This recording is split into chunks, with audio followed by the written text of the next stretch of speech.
Good evening, YouTube. You guys are now watching another segment of the Cali Effect. Today, as opposed to just giving you a Sylvan deck profile, I thought I'd go a little bit above and beyond and give you the Sylvan OCG Friday, or whatever you guys want to call it. Not only am I handling the quest pretty well, I'm going to be showing you guys the OCG version of Sylvan, or my take on the OCG version of Sylvan, against a pretty popular deck in the TCG. We're going to be going against Shaddolls. Now, Shaddolls have quite a few keys to beating Sylvan, and the best thing is, I think the best thing that Shaddolls does have is if I make an Exceed monster, I practically lose to Shadow Fusion. Fortunately, he summons Mathematician to send Peril, and I'm just going to go into my Sylvan Princess Sprout play, detaching the Rose Lover after I obviously summoned it with a 1-for-1 to get my material. And then I'm going to discard to immediately special summon Hermitry. That's another big thing that Sylvan Princess Sprout does bring to the table, is not only that it allows you a free draw upon detachment, it also allows you to abuse your Sylvan monsters, Sylvan plant monsters that are in the graveyard even further by being able to special summon the monsters just by discarding a useless Sylvan that you probably have drawn throughout the game. And there are plenty of useless Sylvans that you could have drawn. I'm going to go ahead and pass my turn because he does have Peril in the graveyard, and I felt that it would have been too much advantageous for him to be able to destroy one card on my side of the field as well as be able to draw a card as well. And so he's going to activate his Sinister Shadow Games after he sets Squamata. This allows him to draw a card and destroy my Sylvan Hermitry on the field. Thus, I think that he felt that he put a lot of pressure on me, but the fact still remains is that Sylvan Princess Sprout is still on this field, so I get to Excavate, and I get to special summon Sylvan Hermitry back to my side of the field as well.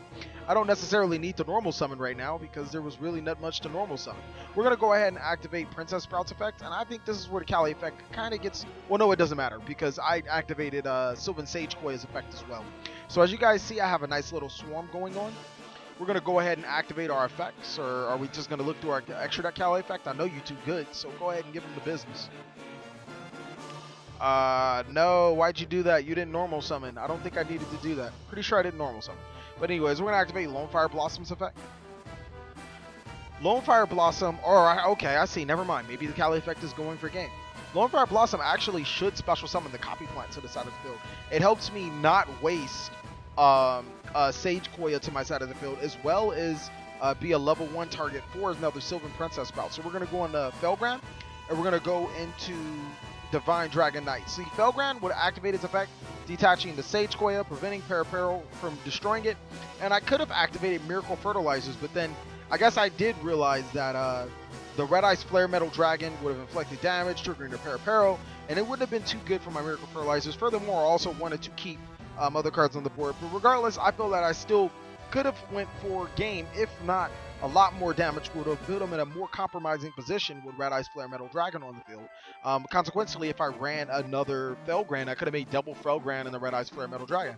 So this time around, he's going to go into Shadow Winda, and then Red Ice Flare Metal Dragon is really going to put in work right now because he has so many effects that he's activating.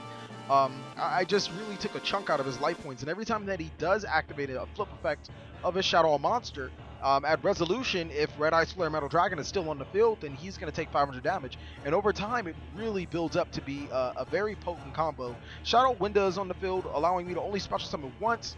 So I'm just going to go ahead and Miracle Fertilizer back into the Sylvan Princess Sprite.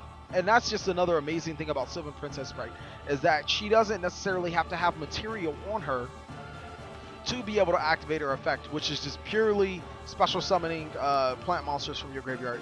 But instead of going to Princess Sprite, I guess we're going to go to Hermitry, Mill the Marshall Leaf. Cali effect, you two good, hit that Squamata. Damage. So he's going to activate Squamata's effect, send Dragon. It's going to take 1,000 damage from all that. And the Cali effect right here could have went for game. Don't really know. Actually, no, I do know what happened. I decided to see what he can do. I wanted to toy with him a bit. He can activate that Shadow Falcon, but he's going to take more damage. And, you know, Red Ice Flare Metal Dragon really does take care of the rest. I'm really glad that you guys enjoyed this. Now I'm going to give you guys the deck profile right after he goes ahead and activates his card. There's not really much else to say about it. This is just a really, really clever board. I hope you guys enjoy the rest of the game. Also, I wanted to point out a new policy before we go into, the deck profile, is that you guys can request any deck profile that you want, but 50 likes and we'll get that going. So let's get that happening down below. Alright everybody, I am glad that you guys enjoyed the Dev Pro Duel of me playing against Shadow. Now it's time to give you guys the deck profile. We're going to be running 3 copies of Sylvan Hermitry, 3 copies of Sylvan Sage Koya. 1 copy of Rhodes Paladin, 2 copies of Martial Leaf, 2 copies of Rhodes Archer, 3 copies of Lonefire Blossom, 3 copies of Sylvan Mushroomo, 2 copies of Rose Lover, 1 copy of Spore, 2 copies of Sylvan Peacekeeper, 3 copies of Sylvan Princess Sprout, and 1 copy of Copy Plant. Now that's going to sell at the monsters at 26. For spells, we have 1 for 1, 1 Soul Charge, 1 Terraforming, 3 copies of Sylvan Charity, 2 copies of Forbidden Lance, 3 copies of Miracle Fertilizer, and 3 copies of Mount Sylvania. Excuse me. Now for the extra deck, we have 1 Star Eater, 1 Leo, 1 Stardust Spark Dragon, 1 Black Rose. That's going to sum up the Synchros at 4. For Exceeds, we have Galaxy Eyes Full Armor Photon Dragon. Then we have Galaxy Eyes Tachyon Dragon. We also have Divine Dragonite Felgram, 1 Alcee, the Sylvan High Protector, 2 copy of Gay Garunix, 1 Red Eyes Flare Metal Dragon, 1 Draco Sack, 1 number 11 Big Eye, and 2 of the Star card, Sylvan Princess Sprite. That's a really good card that I hope you guys did enjoy, and that's the reason why I wanted to do a Dev Pro version and the Dev Pro deck profile, is because if you guys did not know, Sylvan Princess Sprite is OCG exclusive, and it does provide, as you guys can see, a lot of pop for the deck. A couple of cards that you guys could run instead is an extra copy of Rose Paladin, extra copy of Rose Archer. You can also run Sylvan Snap Assassin, Sylvan Cherub Sprout, another Divine Dragonite Felground, a card that I really wanted to put in there but couldn't find any room. Super Solar Nutrient. Ironically, you can run traps such as Phoenix Winging Blast, Raigeki Break, Karma Cut, Vanity's Emptiness, and Trap Stuns. It's all up to your preference, and I'm pretty sure there's quite a few cards that I've missed in total. Thank you guys so much for watching another segment of The Cali Effect. Please like, comment, subscribe, and I have to get my hair done. It's going to hurt.